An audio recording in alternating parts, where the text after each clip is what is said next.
ат башыга ушунчалык ат артып келип калгандан кийин ооруканага баш бакпасак болбойт. Ушуну оңдоп берчи десем эле китайский телевизордун бирдемелерин коюп туруп оңдоп койду иштеп атат. Буларды болсо стерилизация кылып туруп кайра эметип коет. Азыр перевязка берсеңер да ушундай, тиги немеге кирсеңер да ушундай операцияга берсеңер. Бул протокол боюнча бар. Бибилок немени салып коюп аппаратка подключить болсо аппарат иштеп дем алдырат. Андай жок. Бизде инфекционист жок, АДО бөлүмүндө врач жок, улар врач жок, окулист жок. 15 врач жетишпейт го. Ошондо мунун жашы канчада азыр? Силерден улуу болуш керек, бизден да улуу болуш керек бул. Урматтуу мекендештер, Орус бийлиги эмгек мигранттарына карата улам жаңы эреже шарттарды киргизип атат. Акыркы киргизилген эреже боюнча мигранттар Орусияда жашап иштөө үчүн чегарадан чыгып, кайра кириш керек. Бул талапты аткаруу үчүн Руслан жана Рустам аттуу мекендештерибиз Москва Казакстан каттамын уюштурушкан. Москванын бардык метросунан алып кетүүчү каттамга эң жумшак, коопсуз жана ылдам жүргөн Toyota Alphard жана Toyota Sienna үлгүсүндөгү мыкты автоунаалар коюлган. Байланыш телефондору +7 925 237 43 74 +7 925 315 24 91. Баса, Ыдыр Исаковдун атынан баргандарга 10% арзандатуу бар. Жолуңуздар шыдыр болсун. Тиши бүтүндүн ичи бүтүн. Анткени тиши бар адам каалагандай тамактанат, шартылдап жүрөт, жаркылдап күлөт. Москвадагы боордошторго ваш стоматолог медициналык борбору кызмат кылууга даяр. Тишиңизге пломба коюу, имплант кадоо, брекет кадоо, тис салуу, тиш алуу кызматтарын сунуштайт. Андан сырткары урология, гинекология бөлүмдөрү да бар. Дареги Москва шаары, Лухмановская метросу, Светозорская 32.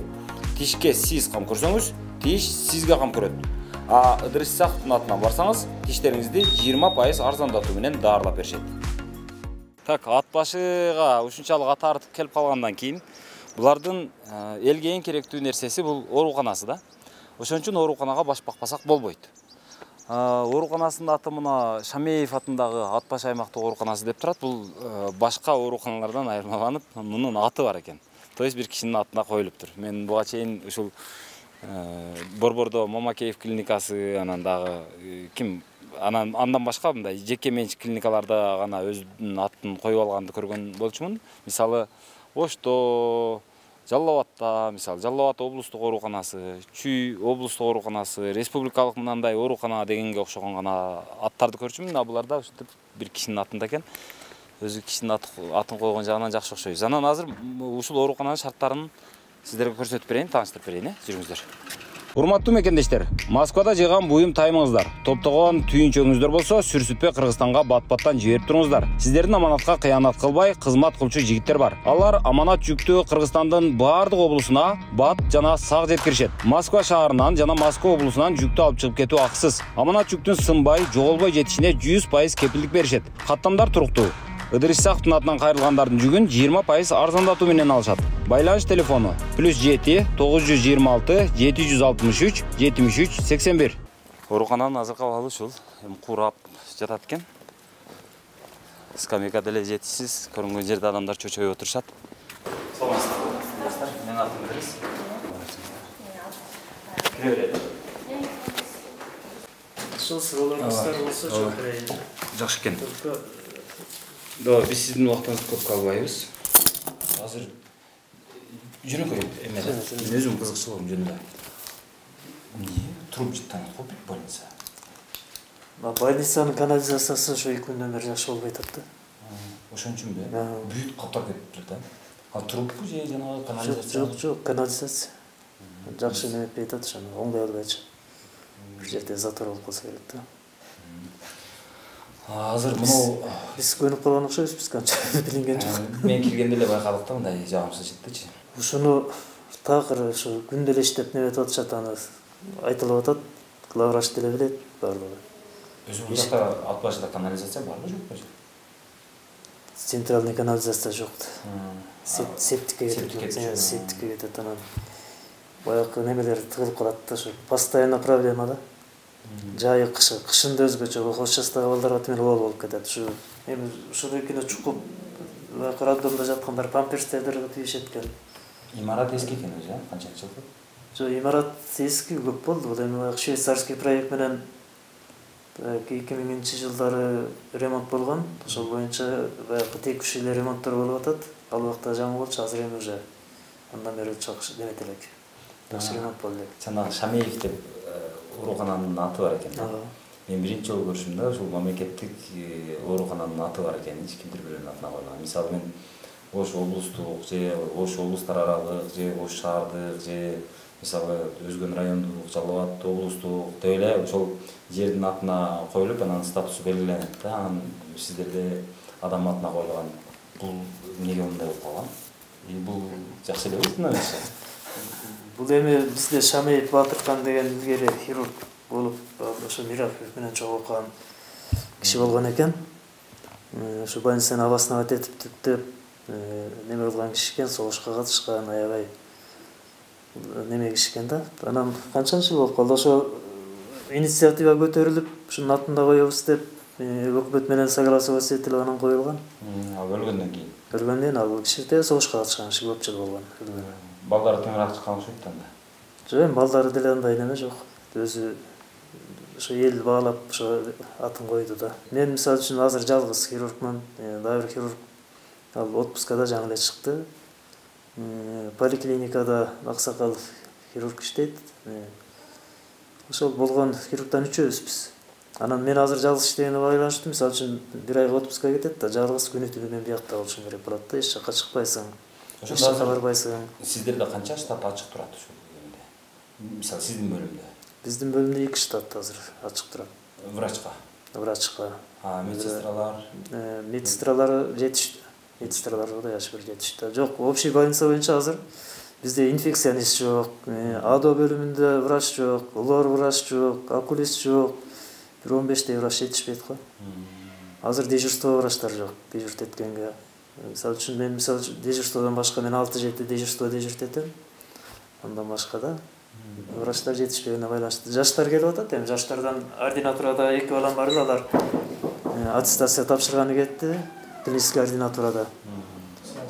Ошол анан жаштардан келип калат деп ушул жылдары үмүт этип атабыз. Главврачта ошол проблема менен кетти окшойт, барып жаштарды бияка алып келгенге. Азыр айлыгыңыздарды көтөрдүк деп атышат да, анан врачтар менен айрымдар менен сүйлөшүп калсаң айтышат, биз айлыктан эмебиз жок, мындай жалып жок дейт да. Ошол айлыктын көтөрүлгөнү ушул маселени чече албай атабы? Билбей атышат го эмнегедир. Аны биз айта албайт экенбиз эми. Бишкекке кеткен балдар кайрылып келбейт экен да атпашыгы? Жок, келбейт. Биякта самый молодой эле кийинки келгендерден экөө эле бар. Аны эми аракет көрүлүп атат, руководство жагынан, аким жагынан айтылып атат. Даяр биякта келгендерге деп өзүнчө неме салынган, бүт условиясы менен общежитие сыяктуу, однокомнатный квартира сыяктуу. Бүт условиясы, отоплениясы, санузелдери менен ал жака жашап иштешси болот эми. То есть азыр башка жактан келип иштейм деген врачтарга сиздерде жанагы үй жай даяр. Үй жай даяр. Бекер. Бекер больницанын ичинде. Дренажный трубка дегенге окшогондор. Бар. Барбы? Кененби? Түрү менен бар. Бинт, аяк, бияк. Ошондо азыр мисалы сиздерге эң зарыл деген дарылардан кайсылар жок азыр? Бизде азыр болгон зарыл дегендерден бинт азыр кичине перебой болуп калды, бирок скоро келет. То есть бинт жок. Бинт азыр кече эле неметти, бирок келет. Тендерме перчатка бар кенен, түрү менен бар. Шовный материал бар. Антибиотик түрү менен бар. Шприц бесплатно. Мисалы үчүн операция болгондордон биз эчтик алдырбайбыз. Наркоз. Жок. Наркоздун дарылары бүт бар. Наркоз бекер. Дайыма ошо наркозго да акча алышчу эле да өз врачтар. Азыр андай жок. Эми аны туура эмес түшүнүп алышат да. Азыр деле мисалы үчүн жаткандарга дары алдыртып атабыз да. Больницада жок, бир дорогостоящий дарылар бар да, аларды мисалы үчүн больница алып бере албайт. Ошондой дарыларды жанакы наркоз учурунда колдонуп калса, ошону наркоз деп түшүнүп алышы мүмкүн.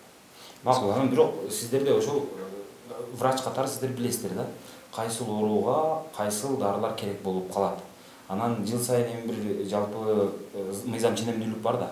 Мисалы жыл сайын эми бир жок эле дегенде 10 адам авария менен келет. Бул мыйзам ченемдүүлүгү 10-12 адам дегендей. Анан аларга адатта ушундай дарылар керектелет. Демек бизге тендерге ушул дарылардагы тизмеге кириш керек дагы, ушулар сатылып алыныш керек дегендей сиздер сунуш бересиздерби? Беребиз. Анан эмне үчүн ал эске алынбайбы же ушул жок деп эле бар деп Бишкекке чаптырган адатты айтам да. Бизде андай адат деле андай көп мындай чаптырбайбыз. Бүт эле берилип атат. Бирок азыр айтып атпайсызбы? Азыр мисалы бирок эле даарыларды эмеден алдык депчи. Аларды эми жанакы доказательный медицина деп неме кылып койгондо ограничение болчу. Аларды тендерден тияктан алдырганга болбойт. Больница закупать эткенге болбойт да. Бирок мындай эффективный немелери бар жеректерди алдыртабыз. Мисалы үчүн врачтар келет, Бишкектен врачтар келет, консультация берет, айтат. Мисалы үчүн бул эки дарыңарды алдырыш керек деп. Мисалы үчүн өткөндө келгендер деле көп дарылар жазып берди. Бизде больницада кээ бирлери жок болуп калган үчүн тияктан неме кылдык. Анан бир жагынан бизде медицина мындай да. Бир жылда баланча травма келет, средний алынат да турат. Мыйзам ченемдүүлүк кээде андан көп болуп кетет, андан аз болуп калат. Кээ бир дарыларды көп алып, аларда неме болуп калат экен, ошону биз мындай немет албайт экенбиз да. Бул эми бардык эле элдердин немесинде болуш керек, республика боюнчачы. Ошол үчүн бинтти баланча деп алып койсоң, ашып калат же жетпей калат. Кээ бир дарыларды көп алып алсаң, просроченный болуп неметип кетет. Эми анын баары бир какой-то рамкага алып, бир мыйзам ченемдүүлүккө келтире албайсыз. Медицина баягы неточный, баягы бир неме да. Анан баягы жетпей калганы болот. Бирок мен азыр бинт маселесинен күлкүм келет да бир жагы. Мен башка дарыларды түшүнсө болот эми, аны хранениеси бар. Аны сактоодун шарты жок болуп калышы мүмкүн, айнып калышы мүмкүн, бузулуп кетиши мүмкүн. Аны түшүнсө болот да. Бирок бинт айнып калбайт да. Анан бинтти ашыкча алып алгандан коркобуз деген. Жок, коркпойбуз андан. Башка дарыларды айтып атам. Мен бинт деп тура эмес. Келем бинт жок болуп калат деген эми баягы ашканага барсаң баягы тарелканы көтөрүп бар деген сыяктуу болуп калбай дейм да. Кандайсыз? Саламатсызбы? Менин атым Дөрүс, фамилиям Исаков. Кечиресиз агай, мен сизди көп жанагындай кылбайм. Аксакал киши экенсиз, өзүңүз көп нерсени билгидейсиз, бирок сиз менен сүйлөшкөн жакшыраак, бирок мындай компетенция жагынан бул кишинин азыр мен эмеге кирип келатып байкадым да. Мынау киргенде эле таптакыр суу коюлбагандай да. Анан скамейкалар жетишсиз экен. Ушул чарбалык жагына кандай көңүл бурдабы? Эмне үчүн ушундай? Же суу жок бакча? Суу бар, эми жаңыдан эме кылганбыз, өткөргөнбүз. Кудай буйрса жакында жасалат. Жакында жасалат? То есть буга чейин эмнеге жасалбаган? Буга чейинкиси биз да жаңы келгенбиз бул жакачы. Мен анысын билбейм да. Мен жаңыда иштегем, ошондуктан айта албайм да ал жагын. Мындан ары жаңы келсеңиз, эми сиздерде главврач да жаңы келдиби? Андай экөөңүздөрдүн саясатыңыздар мындай оңдойбуз деген ой барбы ошондо? Буну директор берген, жанагы бияктан биз ат баштан бир организация мойнуна алган, Кудай буйрса ошо жакында оңдоп берет. То есть ал спонсорлук негиздеби? Демөөрчүлүк. Ага өзүңүздөрдө акча жок. Бюджеттен бөлүнгөн эмес. Жок. Азыр бюджеттен бөлүнбөй атса, бирок дары-дармекке бюджеттен обеспечение кандай болот? Орто. Мисалы жетпей калган жа тендерден өтпөгөн дарылар болот. Ар кандай да. Ошондо канча пайыз жетишсиздик, тартыштык бар десе болот дары-дармекке? Буну пайыз деп айта албайбыз. Мисалы кээ бир дары болот, кээ бир дары болбойт. Мисалы бул жанагы согуш чоң роль ойноп атат Украинадачы. Көп дары ошол жактан келет эле да. Ошол. Согушту айтып атасыздар да, бирок мына мен башка жактарга барсам, ушул эле сөздү айтышат. Дренажный трубка мисалы, бир эле нерсени айтайын. Адатта Украинадан келчү эле, азыр келбей калды, ошол согуш себептүү деп. Бирок азыр бул врачыңыздар айтып атат, дренажный трубкадан маселе жок, кенен колдонуп атабыз депчи. Демек согуш деле жанагындай эмес окшойт. Анан негизи эле дары-дармектин бир эле булагы Украина болчу.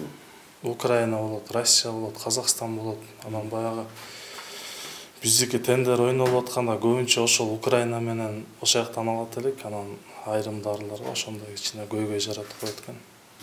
Анан мына биз киргенде эле жанагы өлүктүн жыты жыттанып турду да. Азыр да жыттанып атат да. Бул неден улам болуп атат? Каяктан? Ушул имаратка киргенден баштап. Сиз өзүңүз байкадыңызбы? Бул эми өлүктүн жыты бул жактан жыттанбайт, өлүктүн жыты башкача болот. Эми мурдаш моргто иштейт элем, ошондуктан бул жагын жакшы билем. Эмеден башка жыттанышы мүмкүн, бирок өлүктүн жыты жок биякта. Анда эмненин жыты? Аябай жагымсыз жыт. Билбейм, биз баягы биякта иштеп жүрүп, бизге билинбейт. Көнүп калганбыз да, анан башка чоочун элдерден сурашыбыз керек. Чоочун элдерден деле көп айткан эч ким жок. Бирок мен азыр келгенде дароо эле байкап атам да, ооруканада мисалы дарын жетип болушу мүмкүн. Мисалы спирттин жетип болушу мүмкүн. Дагы кандай ошого жетип өзүнүн специфический жетип болот, мен аны түшүнөм. Бирок ал сасык, ал жагымсыз болбойт да, өтө деле жагымсыз болбойт да. Азыр өтө жагымсыз, бул киши айтып атат эми канализация деп. Бирок канализацияны оңдогонго азыр бир аракет барбы?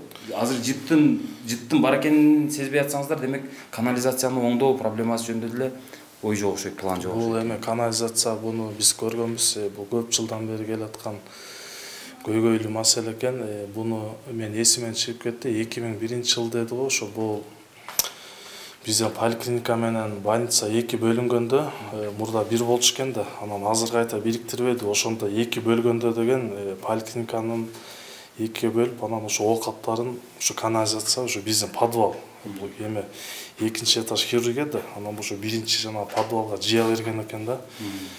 Анан ошодон бери кээ бир жак каралып, кээ бир жак каралбай, анан тиги турбалар да каралбай калган экен. Ошондуктан ушундай көрүнүш болуп атат да.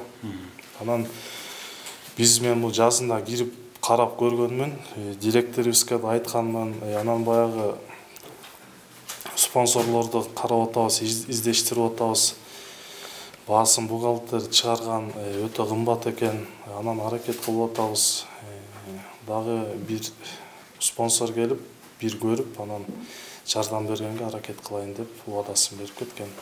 Эмне бизде министрлик жокпу? Бизде мисалы мамлекет айтат да, сиздер мындай салык төлөп эле турсаңыздар, биз бардыгын камсыздап беребиз депчи. Анда азыр министрликтен акча бөлүнбөйбү ушул ремонтко же башкага деп? Же жок эле дегенде эң зарыл деген азыр канализацияга. Спонсор деп эле спонсорду гана издеп атасыз да, бирок буга чейин кандай болгон экен мен маалымат жок. Андан кийин азыр болсо биздин ошо директорубуз ошо ремонттор боюнча бул жака деген тияктан көрсөңүздөр болот, 500 койка месте оорукана салынат, ошо боюнча жаңы эле Минздравга кеткен, ошону сүйлөшкөнчү. Жанагы маселе боюнча да, могу влажный салфеткалар, самындар менен жок дегенде врачтарды камсыздоо кандай болду? Бул жакта деген биз расходныйларды алабыз. Бул жака деген влажный салфетка колдонулбойт. Мындай сухой салфеткалар бар, многоразовый.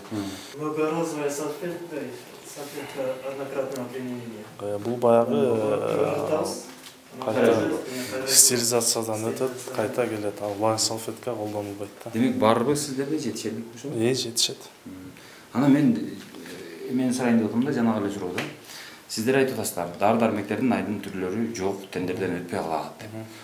Бирок тендерден өтпөй калган менен ал жок эмес да. Кыргызстандагы жеке аптекаларда бар. Демек мен азыр мынтип ойлойм. Эгерде кайсы бир дары жок боло турган болсо, тендерди өткөрө албаса, тендерди уюштура албаса, ал ошол главврачтын же главврачтын орун басарынын мындай алганда оорукананын жетекчилигинин түздөн-түз милдети. Дары жок болуп калдыбы? Өзүнүн чөнтөгүнөн болсо дагы алып келип, ал жоктукту ушул жетекчилик жабыш керек деп ойлойм да. Мен туура ойлонуп атамбы же туура эмес ойлонуп атамбы? Азыр сиздер элге жүктөп коюп атасыздар да, мына жок, барып алып кел депчи. Бул эми мындай, буга чейин биздин агай сизге бир сыйра түшүндүрүп айтты, бирок 5 кол теңмес дегендей, сиз айткандай колунда жоктор келет, ар кандай адамдар оорукана түшөт, алар өз каалоосу менен түшпөйт, оорунун айынан түшөт, ар кандай жанагындай кырсыктын айынан түшөт. Анан ошо мен башка бияктан деле угуп жүрөбүз, жанагы агайлар өз чөнтөгүнөн төлөгөн моменттер болгон. Даже ушу акыркы 3 айды алсак, эсимде жок, бирок 3-4 киши келип ушундай баягы өзүнүн көйгөйүн түшүндүргөн, анан баягы жеке өзүбүздүн чөнтөктөн чыгарып дарысын сатып берип, больницанын жанагы бизде саплата деген бар, ошонусун төлөп чыгарган күндөр болгон. Бияк медперсоналдар жакшы билет, өзүлөр деле билет, ошондой болот.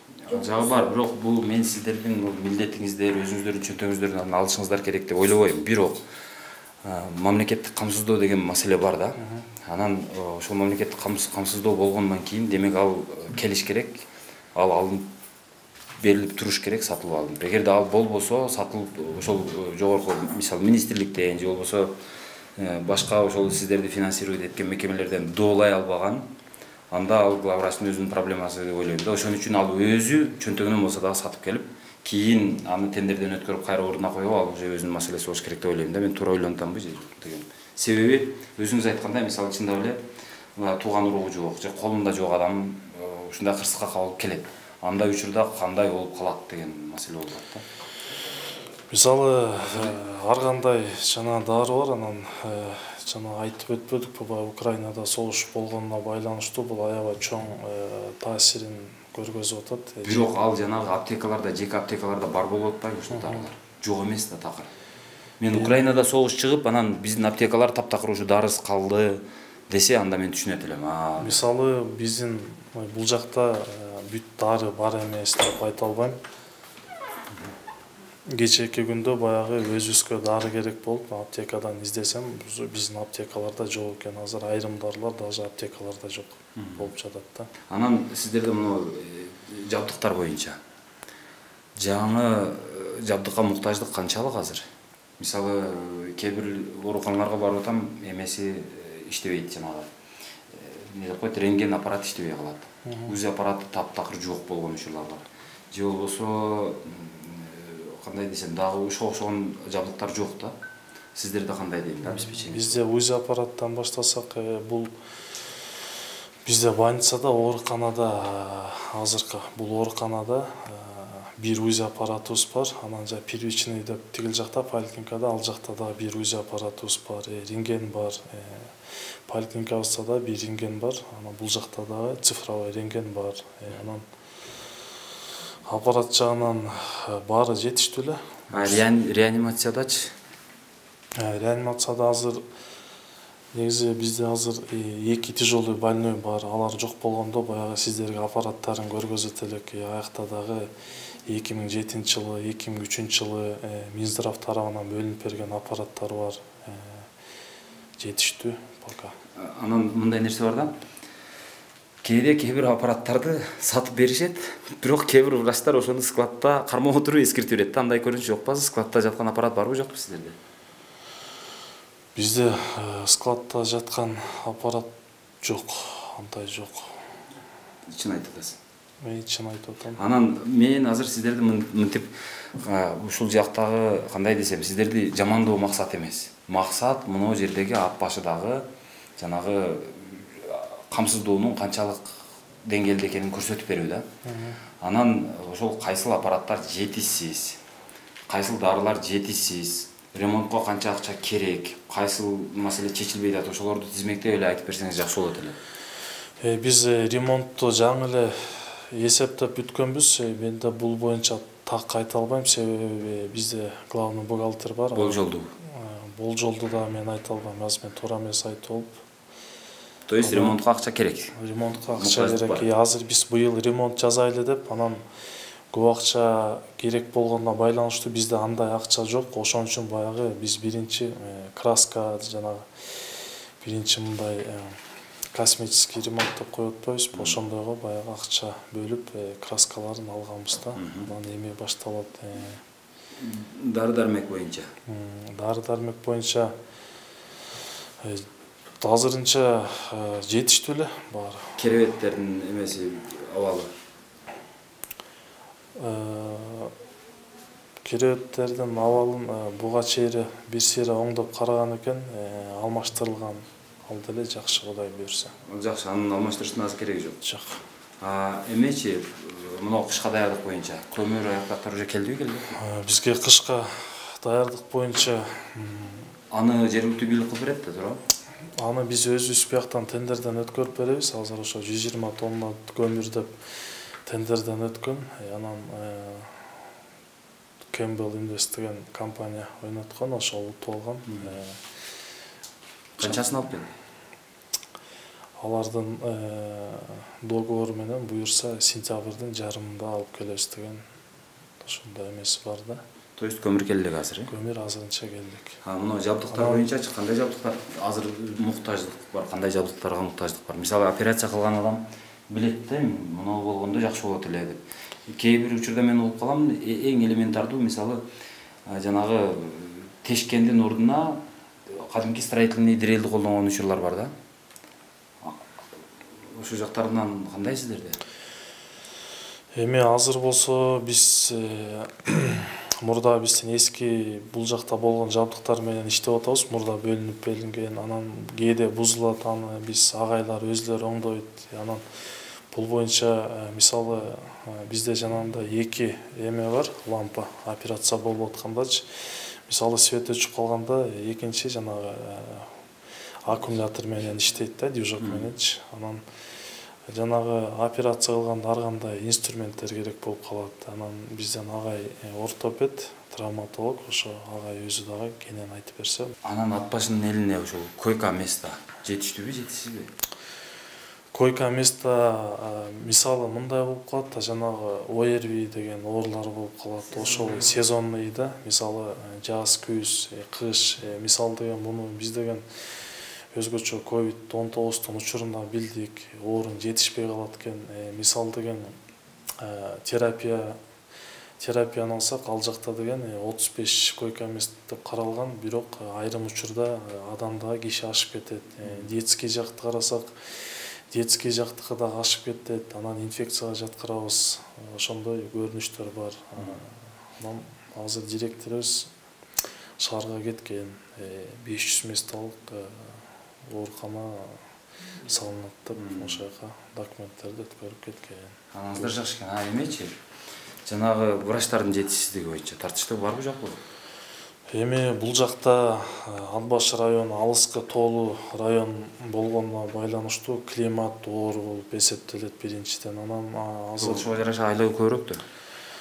Мисалы мен өзүмдүн айлыгым айтсам, мен бул жака жаңы иштеп келгенде айлыгым 6900 сом болгон. Адан кийин көтөрүлдү, 11200 болду. Анан азыркы деген жаңы окууну бүткөндө врач клинический ординатор деп коебуз. 6 жылда окууну бүткөндөн 3 жылдык жанагы ординатураны өтөт. Анан 13800 сом болот врач ординаторлорго. Азыр келсе. Азыркы келсе. Анан окууну бүтүп, постдипломнуйду бүткөн врачтарга 17800 сом. Бул аз го өтө эле.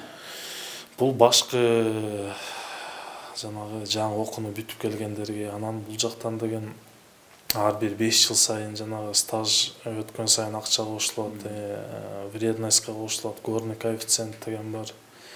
Бирок жаңы бүтүп келгендерге ушундай деп эсептеп берген. Жок, азыр сиз айткандай ошол баягы высококатегорияны кошсун. Анан жанагы өзүнүн категориясын кошсун, дагы анча-мынча вредность ошого окшогон нерселерди кошуп эсептегенде, азыр стандартный айлыктан сырткары ошондо кошулганда азыр мисалы жаңы бүтүп келген жаш врачтын айлыгы канча болот? Жаңы окууну жаңы бүткөндөргө ошо 13000ден 14000ге чейин. Ошолор жанагылар кошулгандан кийин жананы баарын бириктирген. Анан клинический ординатура деп атпайбы, аны бүткөндөн кийин 17 менен 18дин ортосунда болот да, 17800 болот. Мисалы сиздин жетекчилик кызматта отурган, сиздин айлыгыңыз канча? Мен 24000. Анан биз сиздерди кантип акча алба деп айыпташыбыз керек? Эми 5 кол тең эмес дегендей жанагындай патриоттук сезим болуш керек деп ойлойм. Мен мисалы келинчегим окууну бүткөн, ошондуктан биякта врач жетишпейт дегени билчү мен. Ошондуктан бул жака келгенбиз. 3 жылдан бери аны башта иштейбиз. Макул, рахмат. Азыр мен бул аксакал, сизден дагы эмени сурайын деп атам да. Операцияда колдонула турган инструменттер. Мисалы, кээ бир айтышат да баягы моргтордо кадимки строительный араны колдонгонго туура келет деп. Же берки эмеде бирдемени сөөгүктү тешиш үчүн кадимки строительный дрелди колдонобуз депчи. Сиздерде ошол инструмент маселеси кандай азыр? Чатак. Биз деле колдонобуз ушундай стерилизация кылып. Азыр бир көрсөтүп берсеңиз болобу? Мисалы, муну керек эле бул жок, бул керек эле бул жок, муну эскирген. Бизде эми жана дрел боюнча маселе жок. 2 дрелибиз бар. Кече нейрохирургтар Бишкектен келип кече жасап кетти, 2 күндө операция жасап кетишкен. Ошондо ошо жанагы мээге операция жасаган бизде набор болот, трепанационный набор деп коет. Ошол категорически жетишсиз алгынбап турат. Анда дагы заявка кылып атабыз, бирок ошо акча жетишпегенине байланыштуу. Аны эметип атабыз да. Анан эми инструменттер азыркы баягы союз кезиндеги инструменттер жок. Алганын инструменттери кайчыңма койт, же дат басып кетет. зажимдер кармабай калат. Анан кайра улам алганга да ошо акча жагынан жетишсиздик болуп атат. Биз деле баягы көп жакка барабыз. Шаарга барып повышение өтүп келебиз, травматологияга барып көрүп атабыз. Ал жакта деле ошо биз жактагыдай акыбалдар болот. Биз эми билебиз да юристтикин. Өз негизи сиз союздун кишисисиз да. Анан союздагы стандарт боюнча, азыркы стандарт боюнча өз негизи инструменттер канча убакытта бир жаңыланып, жаңы закуп болуп туруш керек? Ушундай бир өзүнүн бир эмес нормасы барбы? Мисалы ар 3 жыл сайын врачтын жана инструменттери жаңыланып туруш керек дегенге окшогон бир нормасы мен билбейт экенмин. Бизде мисалы үчүн инструменттер уже немет баштаганда заказ беребиз, ушу керек деп. Тендерден чыгып калса, алып келип берилет. Болбосо эски инструменттер менен айлажып иштегенге туура келет. Анан мисалы үчүн коагулятор деген бар. Коагулятор бизде азыр 2 коагулятор бар. Аны өзүбүз оңдоп барабыз, кээде бузулган жерлерин. Анан заказ кылганалар аябай кымбат да. Анан заказ кылып коебуз, заранее чтобы коагуляторду ошондой необходимый немелерди заранее неметип коебуз. Чтобы операция болгондо болбой калбасын деп. Мисалы кечээ мен жанагы эмеге барганда, Нарынга барганда, роддомго барганда айтышты да, бизде жана насылке жок депчи. Жанагы эме астында дөңгөлөгү бар, араба насылке. Сиздерде кандай аны бар? Жетиштүү. Союз кезиндегилер жүрөт да эле. Ошол жетиштүү. Эмечи бул оорукана өзү типтүү ооруканабы? Ооба. Типтүү боло турган болсо азыр экинчи этаж хирургия экен. Лифт бар астында, реанимация бар, лифт менен өйдөлдөй чыгып түшөт. Ал бар, иштейт. Жакшы экен. Операцияны үйдө көрсөңөр болот. Роддомдо азыр көрсөңөр, мисалы үчүн жана врачтардын жетишсиздиги деп атпадыңар беле? Жолдубайдын жолдошу азыр декретный отпускада, ал да ординатураны өтүп бул жакта иштеп аткан. Бир акушер-гинеколог жалгыз иштейт азыр, ал да мен сыяктуу, ал дагы отпускага кеткенине байланыштуу. Бишкектен акушер-гинекологду главврач барып сүйлөшүп, рекомендировать этип, ошо азыр иштеп аткан малы 1 айга келип бизге жардам берилет. То есть ал 1 айга? 1 айга акушер-гинеколог. Андан кийин кандай кыласыздар ады? Андан да ошондой эптеп эми келбей атпайбы? Врачтар келбей атат, акушер-гинекологдор келбей атат. Айда жок, роду деген күтүп отурбайт да, врачты күтүп отурбайт. Арыга чейин жетпей туруп коюшу мүмкүн. Ары кандай кесарево сечение болуп калышы мүмкүн. Материнский деген ошондо болсо болгон аракетти кылып атышат руководство. Ошон үчүн Бишкектен барып келип иштетип атат. Буларды болсо стерилизация кылып туруп кайра неметип коет. Азыр перевязка берсеңер да ушундай, тиги немеге кирсеңер да ушундай операцияга кирсеңер. Бул протокол боюнча бар. Протокол боюнча ошондо кандай азыр белки кагаз салфетка болуш керекпи же мондой кадимки? Протокол боюнча мондой болуш керек. Внутрибольничный инфекциянын өзүнүн немеси. Муну кандай колдоносуздар азыр мисалы? Муну азыр колду жуйбуз. Андан кийин арчыбыз. Өзүнүн эрежелери болот. Мындай арчыбыз, кайра мындай арчыбыз дагы арчып туруп болду бияка кылабыз. Бул болсо кетет уже. Бир эле жолу колдонулат, бирок жуулуп кайра колдонулат. Кайра келет. Стерилизациядан өтөт, анан кайра келет. Анан булар жыртылып калганда кайра жаңы немелерден жасап коебуз. Ошондо булар канча убакытка жетет? Мисалы 1 жылды алабы, 1 жыл, 2 жылды алабы ошол? Жок, мисалы үчүн бул эки бүгүн эле колдонулат да. Жок, мен аны түшүнүп атам, бирок муну кайра колдонуп атып, жыртылып калса деп атпайсызбы? Жыртылганга чейин ошо 1 жылды жабабы? Жок, бул эми арзан эле неме да, мына 3 ай карап эч кандай материальный затрата да болбойт, эч кандай нерсе. Протокол боюнча ошондой. А салфеткалар не стерильный же, берки немелер. Вот ошону айтам да, анан эмне үчүн аны салфетка деп эме кылабыз? Эми ал ар кимдин өзүнүн немеси болуш керек, кандай. Сиз жанагы эмедеги роддомдогу аялдардын капризи ал кандай? Может. Ошон үчүн биздин хирургия бөлүмүнүн жетекчиси, заведующий Нурлан Скенч аларга баягы өз тажрыйбасын Устат катары. Устат катары үйрөтөт. Ал жакшы, бирок мисалы башка ооруканаларды билебиз да, мисалы эли көбүрөөк, шаарга жакыныраак жерлерде аксакал врачтар көп кетпей кыйнайт, жаш врачтарга орун жетпей кыйналат, ушундай да. Сиз айтып атпаймынбы, жаш врачтарды келтире албай атабыз. Келсе эле кете билеңиз да. Кээде ушинтип калышат го, ушу келсе эле кетет элем ушу деп. Реанимация бөлүмүндө ИВЛ аппаратыбыз бар, анан дагы ручной аппараттар бар, алар жетиштүү. Мисалы 1 сентябрдан 2 сентябрга караган түнү бизден Бишкек Нарын Торгарт жолунан ушундай ДТП болгон, 3 киши келип реанимацияга жаткан. үчөө тең тяжелый. Бирөөсү жакшы, экөө азыр дагы эле тяжелом состоянии, бирөө крайне тяжелый. Мисалы аларга аппарат жетиштүү. 5 кишиден Кудай сактасын. Бирок азыр алар ушинтип сакай элек, ушинтип оор абалда жаткан учурда. Азыр үстүнөн дагы бир экөө же үчөө болуп кала турган болсо, ошондойдон дагы бир авария кайталып жетпей калат. Жетпейт. Ошо көп жылдан бери бизде ошо руководствонун немеси менен общежитияны салып берген үчүн бул жакка келип иштеп неме болупту да, анан быйыл гана ушу кандай келет ошону билбей атабыз. Буюрса келет башка. Анан келип кеткендер бизге ыраазычылыгын билдирип кетип атышат. Ат башыга барбасак мындай көп практиканы албайт болчубуз деп. Анан башка жактарда операцияга кирбей деле кагаз жазып жүрүп келгендерди көрүп атабыз. Практикасын өтө албай. Анан ошо бизде дагы көйгөйдү айтайын дедим эле. Бул көп жылдан берки союз тарабынан берки көйгөй. Бизде ургентная служба деген бар. Муну мен профсоюз, мурда профсоюзда болгом, профсоюзга чейин бардык. Минздравга канча жаздык. Бизди күнү түнү ушу жүрөбүз да бул жактачы. Күнү түнү дегенде биз после работы дежурство на дому деп чечилет ургентная служба. Биз мисалы үчүн жумуштан кийин үйгө барганда перелом келип калабы, же ножевой ранение келип калабы, же токмок жеп келе бизди кайра чакыртышат. Мен мисалы үчүн азыр 1 айдан бери жалгыз иштеп атам. Мени күнүгө 3 жолудан чакыртып келишет, күнүгө. Так что мен буякта почти жашайм да. Ошондо менин келип кеткениме 36 сом төлөйт, саатына 36 сом. Бул уже министерстводон бекиген акча дейт. А бирок трудовой кодексте жазылган, бул боюнча көп спорлор болгон.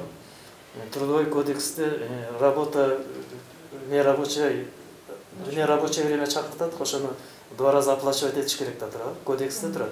А бирок биз андан алып салган. Мурда союз кезинде дежурство на дому деп 50% оплачивать этиш керек. Келбей алсаң, келсең аны 2 эсе төлөп бериш керек. Анан союз тарабынан ошол боюнча неме болуп калды, аны көп эле жерге айттык, ал боюнча чечилбей атат. Ушул хирургдардан өткөндө Азат жалгыз иштеди эле. 1 ай үйүнө барган жок, ушу жерде эле жатты. А бирок немалы Кошумча акча төлөнгөн жок. Жок, төлөнбөйт. Жанагы эмне? Саатына 36 сом. Ошондой 36, 38. Формалдуу алып бар. Формалдуу түрдө алып бар. 36 сом төлөнөт саатына, эми бул тура эмес. Эмечи, жанагы сиздерде жанагы профсоюз деген уюм бар да өзү. Ага сиздер дайыма акча төлөп турасыздар. Анан бирок сиздерде проблема жок эмес. Ошол айлыктын аздыгы, анан кээ бир учурда жанагы кээ бир адамдар мен баламды өлтүрүп койдуң, аялымды өлтүрүп койдуң деп уруп, сөгүп кеткен учурлар болот да. Эми ошого окшогон учурларда деги эле врачтардын укугун коргогон профсоюз кандай? Профсоюз жок. Анда жанагы биз мисалы үчүн профсоюзга көп проблема менен кайрылдык.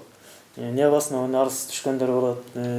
Мен эле 2 жолу токмок жедим ошол жерден мастардан. Баягы ар кандай случайлар болот да. Баягы неме болот, милициялардын да алып келбей алат экен. Анан кайрылдык, эч кандай жардам болгон жок. Путевкаларын беришет. Путевканы дагы вне сезона, башка кыштын күнү берет. Мындай начар немелерге берет. Аяка азыр кийинчерээк барбай да калышты. Көп эле нерселер айтылды. Анан кийинки резонанс болбоду. Профсоюздар тиякта отургандар баланча акчаны алат экен. Анан ошо биздин акча менен тиякты багып отурат экенбиз. Анан канча акча түшүп, канча нетип атканын уже биз билбейбиз. Мисалы үчүн бизге мындай профсоюздун кереги жок. Кыскасы. Бирок жанагындай маселе бар да. Профсоюздун мүлктөрү бар. Ошол сиздерге жанагындай эс алууну уюштуруу, ошого окшогон нерселер бар да. Ошол эле жанагы санаторияларга, дагы домодуктарга жөнөтүп турган. Азыр сиз акыркы жолу качан бардыңыз ушундай санаторияга же домодукка өзүңүзчө мындай эс алып келейин деп? Мен айтып атпаймынбы? Мен бир 7 жыл мурун барсам керек, эсимде жок азыр башында. Жылына бир 2-3-4 путевка берилет. Целый коллективкечи. И то вне сезона берилет да. Анан ал кезек менен болуп, бизде ал боюнча кезек менен ар бир отделение өзүнчө кезек түзүп алабыз. Мисалы үчүн путевка келди дегенде эле хирургический отделениеда барасыңар, силердин кезегиңер келди дейт. Биз өзүбүзчө профсоюздун собрание кылып, сен барып кел, анан барып келишет. Бирок баргандан кийинки эме кандай? Ошол жердеги тейлөөнүн сапаты, ал жердеги шарттын сапаты. Баргандан кийинки бизде эме ысык атага жиберет. Куттай ысык атага жиберет, анан Голубой Скула, ошол жака жиберет.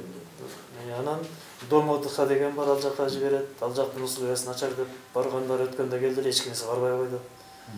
Баранча киши деп келген. Анан лагерге деп келет. Лагерлерден ал эми более-менее болсо керек, ал жактан барбагандай дейбиз да.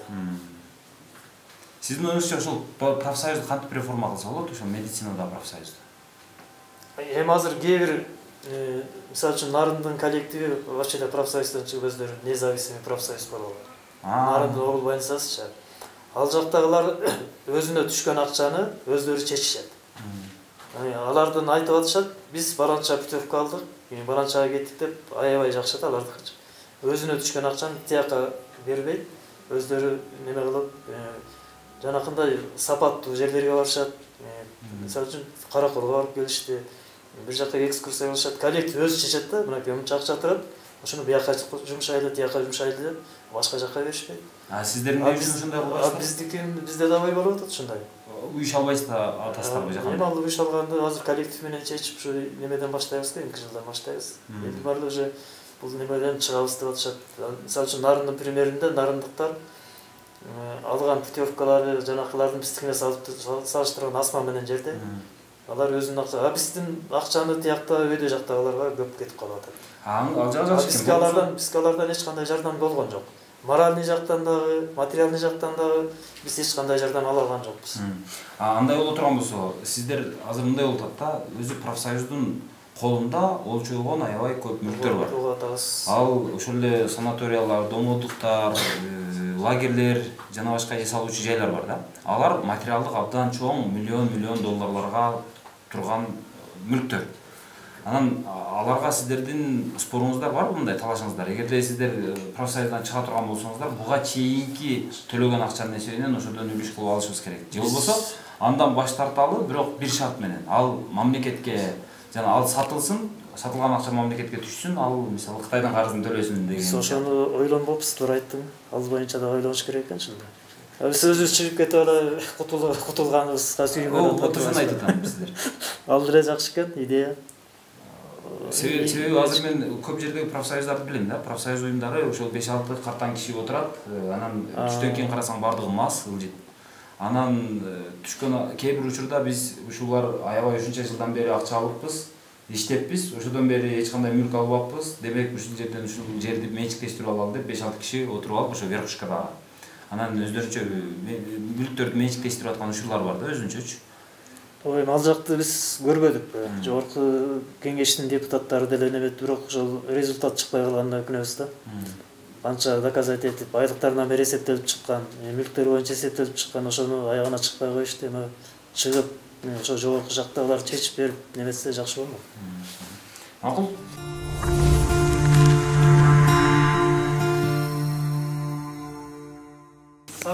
Аттан жығылдым. Аттан жығылдым? Аттан гипстеп берді. Не, улақ чаптыңыз беле, же жөнді? Жоқ, чөп. Чөптікті?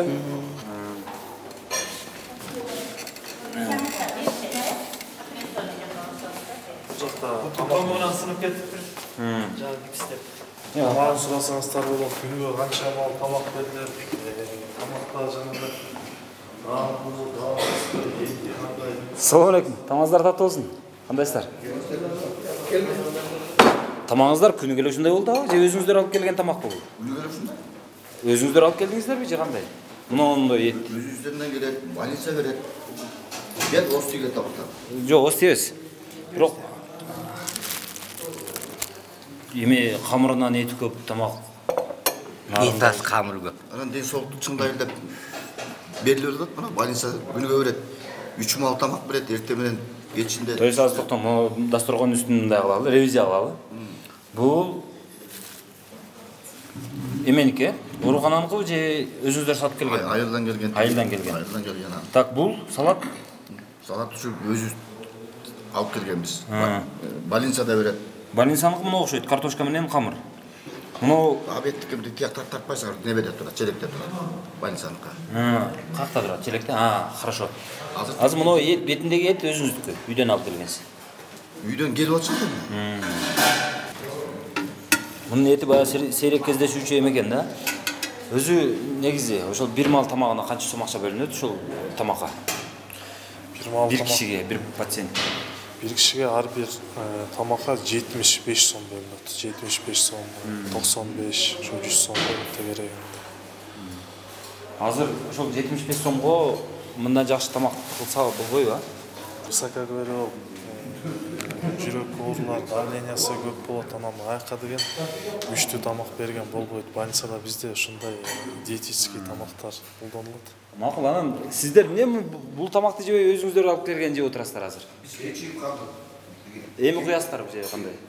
Каптымыздан жаңы чыктык да. Биз кечки тамагын баары жейбиз. Больницада кечтеги кет жок. Алыс бичи кайда сонун. Карачы таптаса баары мектеп үстүп берип атышат. Бул жагы өрүктүн компотубу же эмнеки? Алманыкы окшойт, алма кактык, Биздин больницада эч бир эме жок. Проблема жок, кемчилик жок. Дары-дармектерди өздөрү куят. Сиз эмнеңиз ооруп жаттыңыз азыр? Мен өттө таш пайда болуп ошону алдырганга жаттым. Операцияга канча акча кетти? Операция болду элек. Мен атамдын өтүн алдырганмын да. Ошол өтүндө таш бар экен. Ошондо врачка мен 5000 сом бергенмин. Азыр сиз Биздикин бекер жашайт мамлекеттин бесинде. Эч кандай тыйналбайт, бизде ат баштарында жашабайт. Айлыктары көбөйгөн, булар өздөрүн кандай Гиппократтын антын берген адамдар да булар.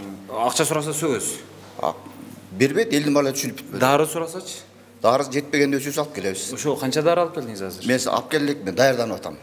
Сиз али операция болду элексиз? Жок, операция болду элек, даярданып атам.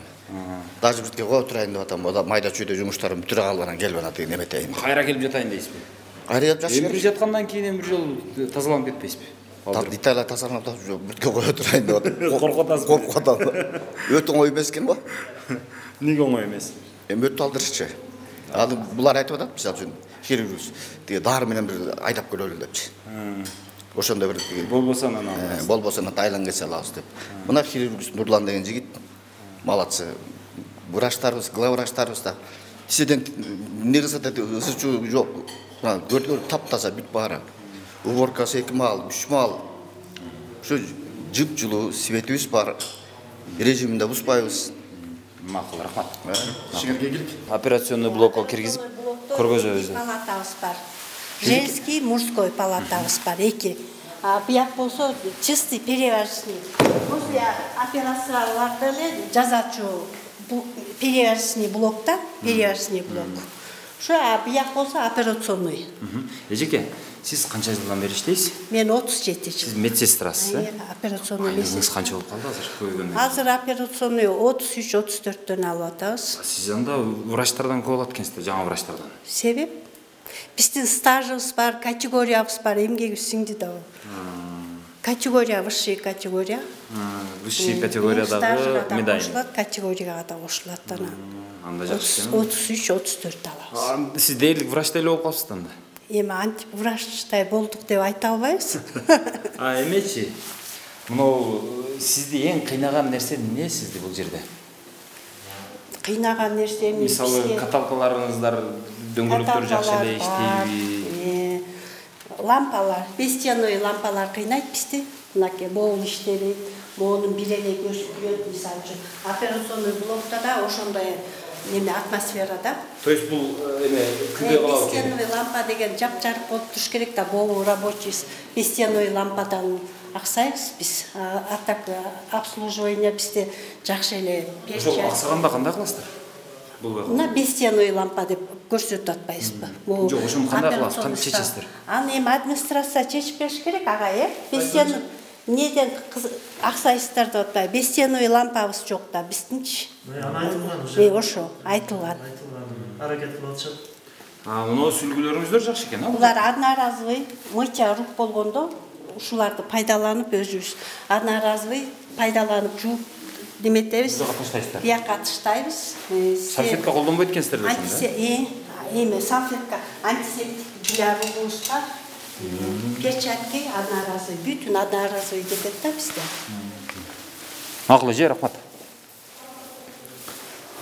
Бул жака киребизби ошондо? Бул материальный деп эсептейт. Мына каталкалар илгерки союздуку? Илгерки эле союздуку. Бул жакшы иштейт экен бирок, а? Жакшы. Жана мен айтып аткан каталка ушунда союз кезиндеги ушу илгерки. Дөңгөлөгү дагы Ошондо мунун жашы канчада азыр? Ким билет? бул силерден улуу болуш керек, бизден да улуу болуш керек бул. Мен бияка иштеп келгенден бери ушул каталка менен менин келгениме 30 жыл болду. Ушул каталка жүрөт дагы эле. Демек бул касылкасы менен. Каталка кетти. Ага чейин жана Гумпомоштон келген, сатып алып келинген каталкалар дөңгөлөктөрү сынды, алар уже ыргытылган да. Бул жүрөт келатат. Анан жанагы Бул жерде бизде бул кислородный концентратор. Бул дагы алып келген мурда кислородду балоо менен ташып келип, ошо менен наркоз беришчү. Сыртка коюп жанагы кээде кислород жок калып, сварщиктердин кислородный баллонун ташып келип, нарындан алып келип койчубуз. Анан бул аппарат келгени ушул кислородный концентратор абадан өзү иштеп кислородду неметет да, бул жакка подавать этет. Азыр бул жакты көргөзөйүн. Операционный наркозный аппаратка керек да. Бул жак кол жууган жай. Бүт барды бар, ысык суу, муздак суусу менен. Бул жанагы эле салфеткалар. Бул жакта инструменттерибиз турат. Бул эми биздин операционный райондук деңгээлге ылайыкталган да, чоң операция эмес. Анан кээде бир экстренный болуп калып, жанагындай ДТП болуп, массовый болуп калганда, параллельный операция болуп калса деп, бул жактан эшик ачып койгонбуз. Бул жакта жанакы жакта мисалы үчүн канын токтотуп, шов салып дегенде бияктан киргизе алабыз, запасной болуп калат. Бул болсо портативный жанагы силер айтып аткан аппарат. Ары бери жылдырып, эметебиз. Бестиновый лампа. Операционныйда бардыгы иштейт, мынакей наркозный аппараттар экөө бар. Бир жерде анан эки аппарат бар. Кээде сбой болуп калса, бири-бирине переключать эте калышат. Кислород тиги жактан келет. Жана мен айтып аткан союздун кезиндеги мынакей ушулар. бул Столдар. Кийинки алып келгендер алар сынат кышат, китайский келгендер мынакей ушулар келатат. Ушуну жууп тазалап колдонуп атабыз. Böyle жерде ушундай болуш керек. Мынакей лампалар экөө бар. То есть операция учурунда кээде отуруп алып иштейсиздерби, э? Отуруп алып Бул иштейбиз. анестезиолог, бирөө анестезиолог, эгесте травмада отуруп алып жасаганга туура келишет да. Врачтар.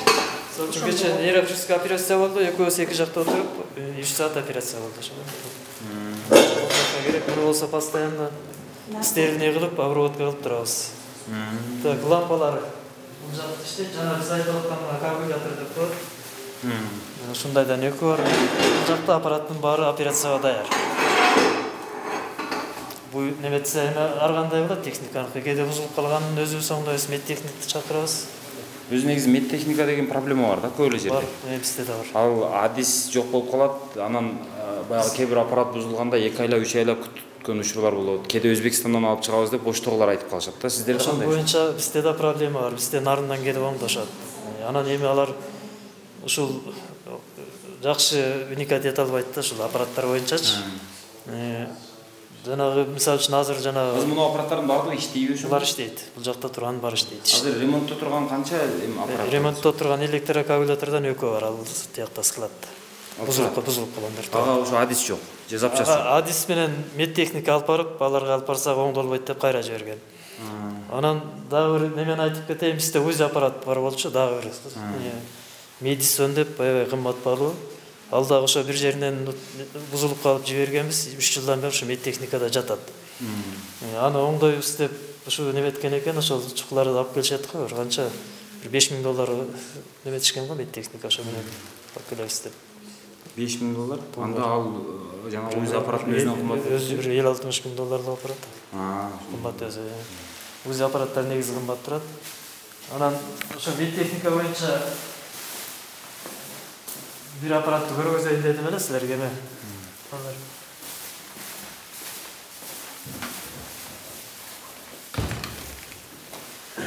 Бул кабелятор аппарат, бул дагы тоже дорогостоящий. Ушуну медтехникага алып барып оңдото албай алып келгенбиз мындан бир 6-7 жыл мурун. Мунуңар болбой калыптыр деп беришкен, анан бул жактан бир телевизор оңдогонду алып келип эле.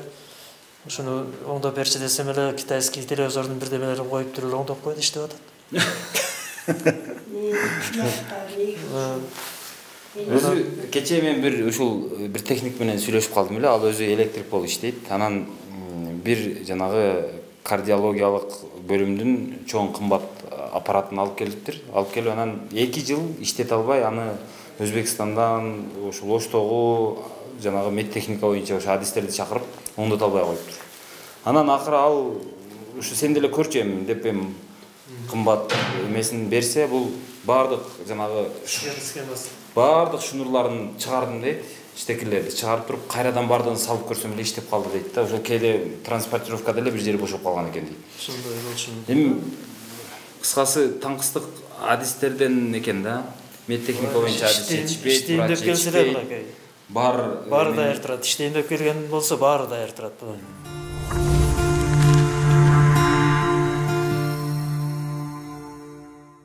Эжеке, менин атым Ыдырыс, фамилиям Исаков. Мен эркин журналистмин.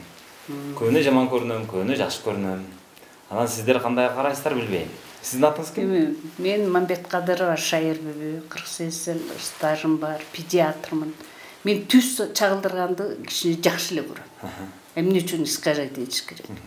Барды деш керек, жокту жок деш керек. Жаманды жаман, жакшыны жакшы деген жакшы эле. Эмнеси жок. Азыр ошондо сиз бул жерде и неонатолог, и педиатр, универсал врач экенсиз да? Ооба да. Врач жок. Келбейт. Кантесиз анан? Эми кантет элем, ушинтип чыдап иштеп келатам, мен кетейин деп 2 жолу арыз бердим. Арызыма кол коюшпайт. Даже арызымды бере койсом алгылар келбейт мынтип. Жашыңыз канчага чыкты? Менби? Мен 71-демин. 71-десизби? 71-демин. Сиз кетем деп кетип алып үйдө зеригесиз да, эмне кыласыз кетип? Ой, эми зерикпейм деле. Неге? Эми бул жакта эми коллектив бар, жамаат бар. Тек барам дегендей. Мени өзү үйдө отура албайм, иштетпей, жашатпайт. Себеби үйүбүз поликлиниканын маңдайында. Түнү деле келе берет, күнү деле келе берет. Ушу жашка чейин отказ да берип көргөн жан эмесмин. Акча да алып көргөн жан эмесмин, сурап да жүргөн жан эмесмин. Өзүм ажымын, Кудайга шүгүр айланайын. Балдарым багып атат, өзүм таап атам. Ошо. Анда канча айлык аласыз? Пенсияңыз кошулуп болсо керек анда сиз. Кошулат, пенсияга өзүнчө алам. Айлыгым мурун былтыркы өңгө чейин 12 000 алчумун. Жаш врачтар ошо кезде 5 000 сом алчу. Анан могу айлык көбөйгөндө бир ставкам 20 000ге чыкты. Кудайга шүгүр. Пенсиям бар, жакшы эле. Ошондо бир эле ставка менен иштейсизби же 2-3? 1,5 да, каякта 1,5 ставка ошо неонатологияны заменять этем. Ал неонатологияны билиш керек. Ал педиатр, бардык педиатрлер неонатолог болуп иштей албайт. Анан келбейт, жок. Анан калгандарын эптеп выживать этип алып калып атабыз, Кудайга шүгүр. 6-7 бала чарчаган бул көппү, азбы? Биздин районго даже аз десек болот. Ата общий алганда өлбөш керек да, идея боюнча. Мисалы үчүн 22 неделяны уже бала деп эсептелет. 22 неделя алып бала 600-700 грамм болот. Ана 700 грамм баланы ушу ат башынын шартына выживать этпейт да. Ага, ошончолук аппарат керек. Ал аппаратуралар бизде жок. Кайсы аппаратуралар жок? Эми могу балдарда бибилок деген бар. Атайын недана ушуну төрүлгөн балдарды дем алдырат, жасалган. Алар өздөрү дем албайт да. Ошондой аппараттар жок. Анан ал менен иштеген специалисттер жок. Анан эми шарты көп эле жакшы эмес. Беременныйлар өздөрүн карабайт, обследованиядан өтпөйт. Ооруп атса да дарыланбайт. Катуу жумуш иштей беришет. Талаан жумуштарын иштешет. Анан бир 5 ай болгондо эле анан төрөп коет. Анан жүргөн 5 айлык бала не выживает. Жанагы билирубин деп коет го. Ошонусу көбүрөөк төрөлүп калган балдарга аппарат болот. ВУИ менен төрөлгөндөрдө абдан билирубин жогору болот. Себеби ошо ВУИ менен төрөлгөндөр, как правило, 2-3 күнү билирубин аябай өсөт. 100дөн жаңы ашсаны мындай дарыласак болот. Но 200, 300, 400ге чыкканда биз аларды дарылай албайбыз. Нарынга жеткиребиз. Ошого жанагы лампаларыңыздар барбы жокпу? Лампа бар. Жетиштүү элеби? Жетиштүү элеби? Бир эле лампа менен такие дети не выживает. Жалгыз эле лампа ал жерде алып чыгат деп айта албайбыз. Андан комплексно дарылаш керек. Аны ачыдоо дарылаш керек. Андай балдар бир патология менен төрөлбөйт. Андай балдардыкы порок сердца болот. И башка патологиялар болот. Эми ковидтен кийин укмуш патологияларды көздүк. Айлана анын бетине арабыз. Андай патология менен биз выживать ете албайбыз. Мисалы үчүн өпкөсү жок бала төрөлдү бир жолу. Вообще өпкө жок төрөп. Аны кандай выживать этет? Не выживает. Бир эле порок эмес, 2-3 порок менен төрөлдү. Алып выживать этет. Выживать этпейт. Анан биздин показательге, биздин районго алып жетти нормально. Негизи закон боюнча Кесарева болгондо эле бала түшкөндө если энеси состояниясы жакшы болсо сразу төшүнө жаткырыш керек. Анан кийин какой-то определенный время энесинин микробу менен абсеминация болуш керек бала. Анан баласын алып кетебиз. Баланын операция бүткөндөн кийин реанимацияга түшүрөт, биз жанына баланы сразу беребиз. Бала менен энени 1 мүнөттө дагы разлучить этүүгө болбойт. Биз кайсы убакта разлучить этебиз? Состояниясы жакшы болбосо, баланын дем алган сатурациясы түшсө же мындай акыбалы начар болсо биз бербейбиз. Аны изолированно кармайбыз. Эненин акыбалына карайбыз. Энесинде кровотечение болсо же какой-то бир осложненный операция болсо анда биз бербейбиз. Аны отдельно кармайбыз. Баласынын состояниясын алып барып көргөзүп, энесинин үстүнө жаткырып, эмизип, кайрап келип турабыз да. Эми бизде грудное вскармливание, да. Вообще искусственный молочный смесь больница алып бербеш керек. Эгер больница алып бере турган шарт болсо, мисалы үчүн бала энеси спит болсо, көрүп атпайбы ошондой. Эгерде эмисе албайм, мен муну искусственный багам десе, ошондо биз заявление жасабыз директорге. Момундай спит энеси эмизүүгө болбойт, момундай деп. Алар уже количествосын өргөзүп жасаса, ошону бухгалтерия немеден алып берет. Ошол процесстин болушуна канча убакыт кетет? Эми бала жөн жатпайт эми. Эми бала сразу эле кормить эткен болбойт. Баланы сразу кормить этилбейт. Ал алып келгенде, мисалы үчүн бизге поступать эткенде өзү обменный карта менен түшөт. Код коюлат. Ал код силерге айтууга болбойт.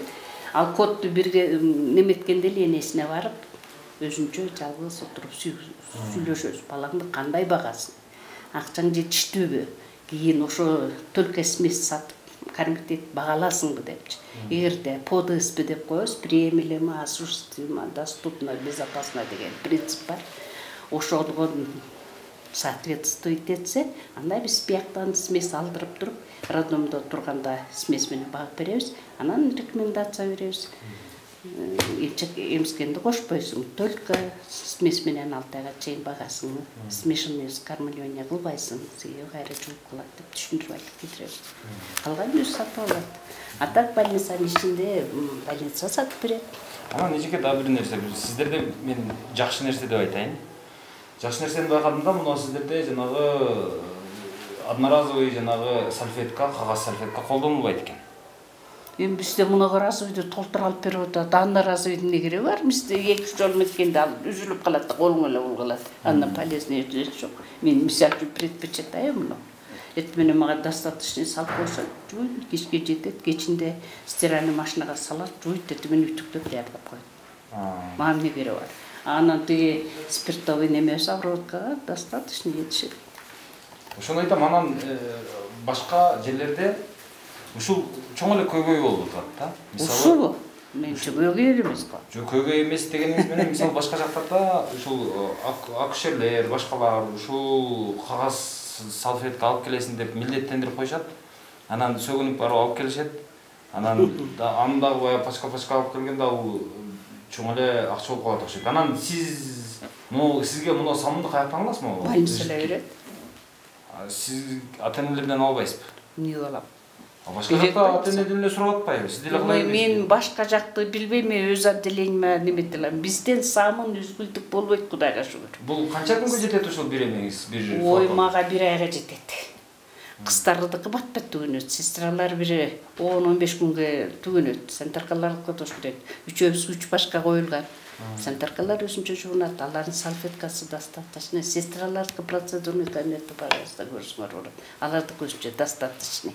Демек сиздерде эч кандай керек болсо ата-энелер үчүн дагы эч кандай самын, сүлгү эч нерсе суралбайт, Жок, дейли биз ата-энеден эч нерсе албайбыз. Мен кирбей эле коем, пожалуйста, ата-энелер жатат, өзүңөр сурагыла. Бирок сиздерде жанагы градусник сатып келишин талап кыласыздар бар? Жок, бар градус. Жо негизи ошол Атак бизде күйвез бар, 2 күйвезибиз бар.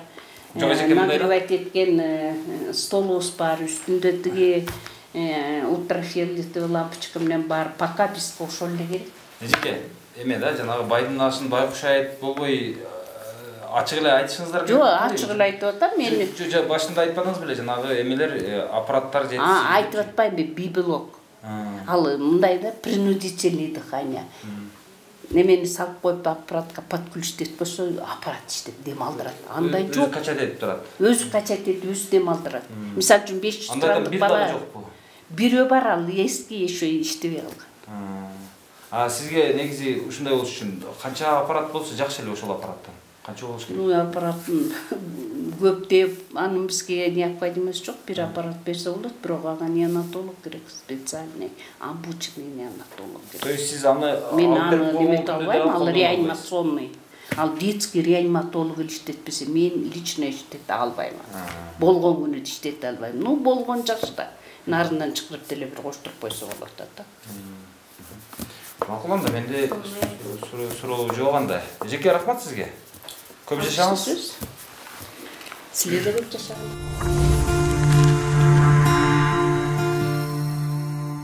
Бул салысынын бүт достаточно. Жерде 3 немебиз бар. Бизде инвентарь Кудайга шүгүр жетишти. Бош палатада көп экен, Бош 3 эле больной калды бүгүн. Мынакей, бул жерде медсестралар процедура. Мынакей, медсестра могу жерде жуулат, ысык суу менен салфетка достаточно, мыло достаточно. Бул бала кантада? Бул бала жаңы поступать этти. Абакат койдук, вазака менен иштейбиз. Капать этип атат, пневмония менен жатты жаңы эле. Палатада 2-3 күндөн дарыланган больнойлор бар. Наличие дарыларыбыз. Бизде бар дарылар монтип отмечать этип калабыз, жок болсо жок калып жасабыз. Ошо жок калганда сразу комитет качествого беребиз, могу дарыбыз жок калды деп. Могу энелерге түшүндүрүп турабыз. Ушул дарынан сырткары дары болсо, бул ЖВЛСтики. Мындан башка дарыны эгерде биз назначить этип калсак, бизде жок. Могу сага керек болуп атат деп түшүндүрөбүз. Алып келе аласыңбы деп. Тим эле сөзсүз алып кел деп кыйнабайбыз. Алып келе алсак, кошуп саябыз. А так бизде ЖВЛСтин дарысы могу, бизге могу дары разрешен бар.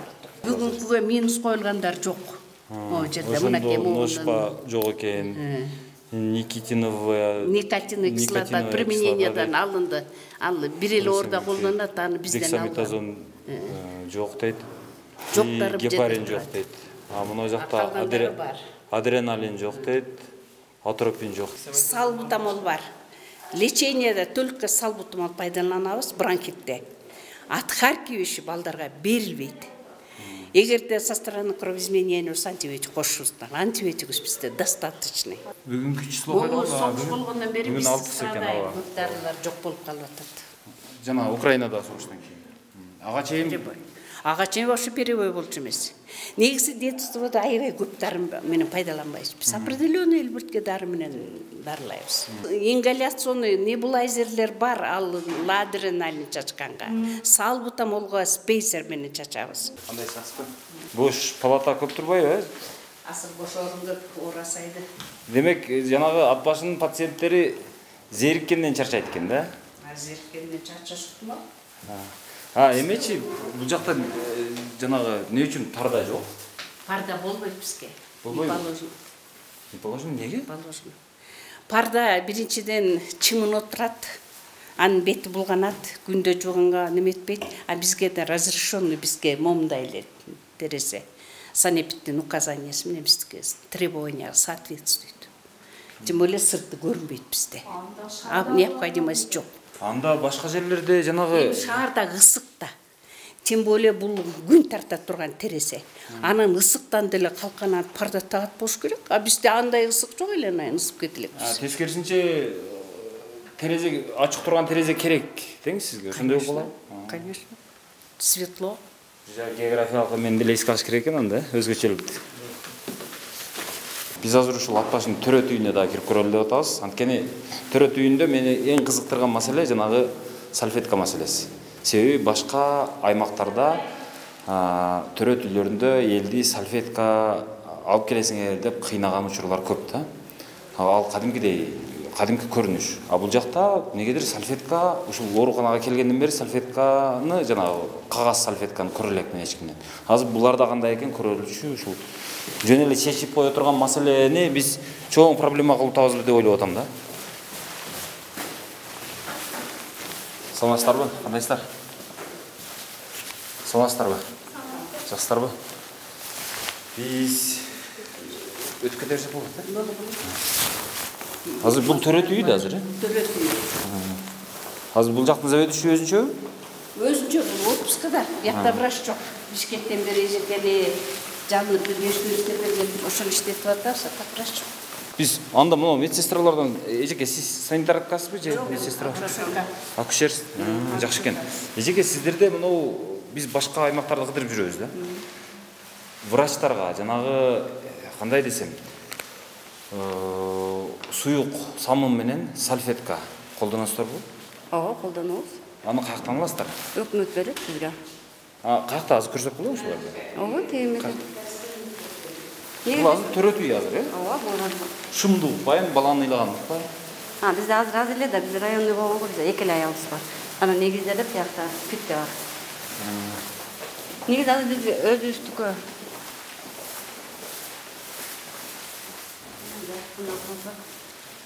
Азыр куак негизи бар, өзүбүз колдонуп жүргөн. Мына салфетканы сиздер өзүңүздөр колдоносуздар. То есть муну жана санитаркалар жууп, тазалап коюп беришет. Сиздер колдоносуздар, таштайсыздар. Эртеси күнгүгө дагы даяр болуп турат. 300дөн ашык салфеткалар бар. 300дөн ашык? Запасной бар да, бизге буга жетет. Ушудан 300дөн ашыгы бар, э? Жакшы экен анда. Муну эменич самынды? Самынды негизи өкмөт берчү, андан кийин бул негизи өкмөт берет бизге. Анан азыр бул каяктан келди азыр? Ата-энелер алып беришеби? Өздөрү кээде алып келип калышып, биз алдыртпайбыз, өздөрү алып келип, өздөрү колдонуп кайра алып кетишет, бизде эмне жок. Муну жанагы оорукана өзү бербей калган учур болобу? Жок, берет. Оорукана жыткымалан кенен кесирле берет бизде. Ушул канчага жетет? Бул негизи 2 күнгө жетет. Бирок бизге деген литрлеп алып келип берет, мындай 5 литрлик немелер. Сиздер куюп заправляйсыздар. Куюп алып турабыз биз. Урматтуу, мына башка жактын эмелери. Ушул төрөт үйлөрүнүн врачтары, мен сиздерге айтат элем да. Мундон ушул Атбашыда 300 дана бар экен бир эле бөлүмдө. Анан муну санитаркалар күн сайын жуат экен. Жууп, үтүктөп, анан мунга окшогон кутучаларга салып коюшат экен. Бул жактагы врачтар, санитаркалар, медайымдар колун жуат экен. Бул жактан алып, бир колдонуп таштап коет экен. Эртеси күнгүгө бул кайрадан эле даяр болуп, мындай сиздин кол артышыңызга даяр болуп турат экен да. Эч бир ата-энени булар кыйнашпайт экен, жанагы салфетка алып кел, бизге салфетка керек деп. Төрөттө дагы ушундайбы? Мисалы төрөт учурунда жанагы суу кетет, кан кетет дегендей. Анан ушуну эле колдоносуздарбы? Ал үчүн биз сервин деп өзүнчө биксиз бар, ошол убакта аны колдонобуз. Мындай болгон убакта ушундай эле. Азыр мына родзалда турабы? Ооба, родзал. То есть родзалда бир дагы жөн жанагы кагаз салфетка колдонулбайт. Негизи ичине сүткөнү колдонобуз, бул жерде жок калыптыр. Негизи бар, колдонобуз. Аны ата-энеден сурайсыздарбы? Жок, ал эне өздөрү алып келет. Бизде көзүстүк бар. То есть ата-энеден талап кылбайсыздар? Талап кылбайбыз, өздөрү алып келсе колдоно берет, андай эметпейбиз, алып кел дебейбиз. Мурунку директорлор аябай көп внимание кылып, оосуздан чыккан баарын алып барып атып, азыр оосузда да сүз чыга албаган, эмне жок деп айта албайм. Жакшы экен анда. Аябай обеспечение жакшы болду. Бул жакта палатадагы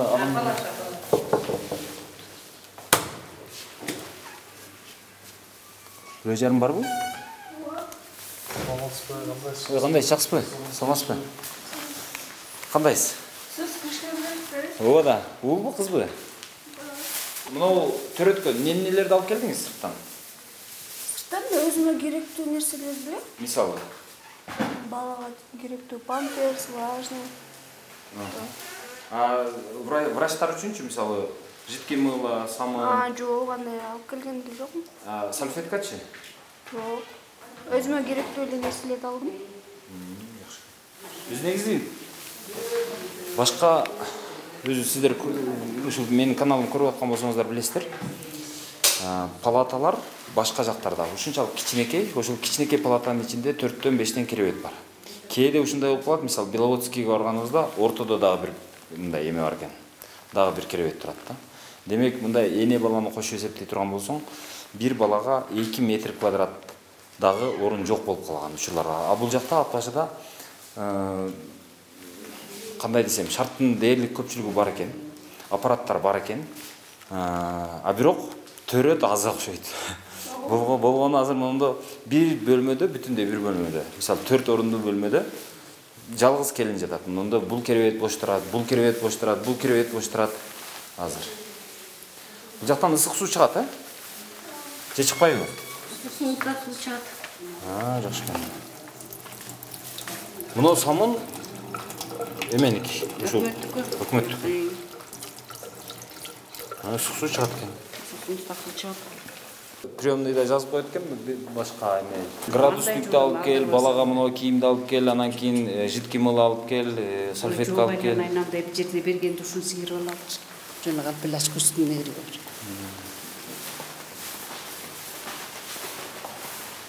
Жакшы экен.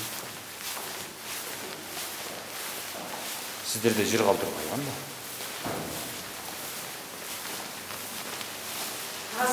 Боюнча, оснащение боюнча эч дат жок айланайт.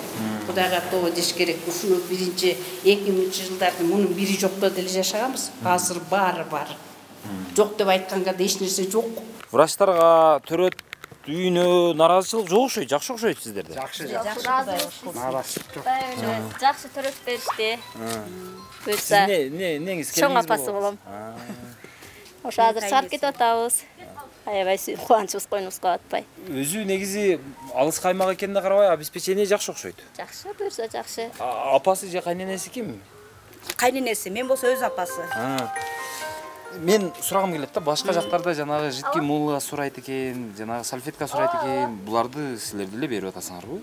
Кудай акы билбейм, мен тайнеси үчүн эч нерсесин билген жокмун. Аны өз апасы билет болуш керек, кайненеси. Мен даже кече келип эле сурадым дагы, бүгүн эле чыгарганга келип атам. Атак эчтерге сураган жок мага, таптакыр бир нерсе. Эжеге эмне алып келдиңиздер? Бияка эмне алып келди? Ошол төрөткө деп мындай даярдык катары. Баланын кийимдерин. Дагы? Болду. Салфетка эмне алып келбедиңиз? Салфетка биз билбейм, аны эч ким сураган жок. Жидкий мыло? Сураган жок эч ким. Азыр мына пакет азыр бербедикпи, баланын кийимдерин бербедикпи? Жок, жана төрөткө келгенде. Анан жана приемныйга келгенде жана карточка ачат деп дагы 200 сом берип койду, анан фондко деп дагы 200 сом бер деп сурайт го? Жок, андай жок. Андай жокпу? Айланайм, башка мындай Атбашыдагыдай кылсаңар болот экен го, эмнеге андай болбойт билбейм. Башка жакта ушунун баарын сурап, анан адамдар нерв болуп, ушинтип ызылдап эле жүрүшөт да, ошого салыш биз эми мындай көрүп башка жактарга эме кылганда салыштырганда билинет экен да. Ошодон улам айтып атканыбыз. Жакшы экен. Бизде пока жакшы эле билбейм, канча мисалы мен 7-чи неберелүү болушум, бүт эле бияктан төрөп, ушу роддомдон Кудай кут кылсын, өзүм деле ушул жактан төрөп, чоңойтуп кыздарым, балдарым ушул жерден эметтим, бирок чын эле андай жагын көрө элекпиз даже. Приемго сразу эле алыптыр, бияка делечи, кээ бири тияка бар, бияка бар дейт го, андайын деле уккан жокпуз. Чын эле баягы өзүбүздүн башыбыздан өткөн ана. Билбейм башка кандай айтылат. Бизде азыр пока жакшы эле баары тең эле. Тынч, жакшы, суроо деген жок андай. Жакшы экен, мында бешик бообек болсун анда. Рахмат.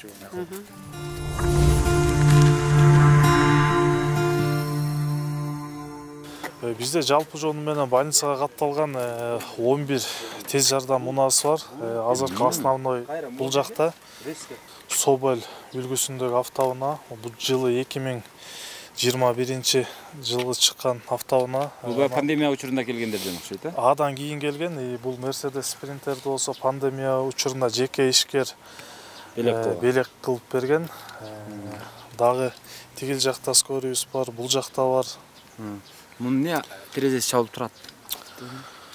Бул автоунаанын терезеси биздики кезектегидей скорый менен выезд болгондо ушу бейтап мас абалында болгон экен. Ошондо баягы больницага барбайм деп таш менен чапкандан кийин ушундай көрүнүш болуп калган. Ал боюнча эме ушул оорукананын администрациясы милицияга арыз жаздыбы? Буга бир баа берилди экен, мунун кайра восстановлениясы калыбына келтирүү. Ушундай билдирүү берилген, бирок мен төлөй албайм деп ошентип эле оңой кутулуп кеткен. Кантип төлөй албайм десе эле кутулуп кетет экен. Жок дегенде бир коюу болсо керек? Жок, андай кылган эмес. Жок, эми анын ошол ушуну чапкан адамдын жок дегенде үйүндө бир чычка булагы болсо керек дейм да. Эми буну деген кичине мурда көбүрөөк убакыт мурда болгон. Адан кийин милиция эч кандай реакция кылбады анан ошо. Мен анысын билбейм. Бирок милицияга сиздер арыз жазгансыздар, э? Милициядан арыз жазылган. Өзүңүздөр көрдүңүздөр, ат башы ушул аймактык ооруканасы негизинен типтүү оорукана экен. Абалы жаман эмес, камсыздоо дагы жаман эмес экен. Эң негизги өзгөчөлүгү буларда жанагы оорулуулардан, айрыкча жанагы төрөткө келген аялдардан салфетка сурабайт экен. Жанагы суюк самын сурабайт экен. Суюк самынды мамлекет өзү камсыздап берет деп атат.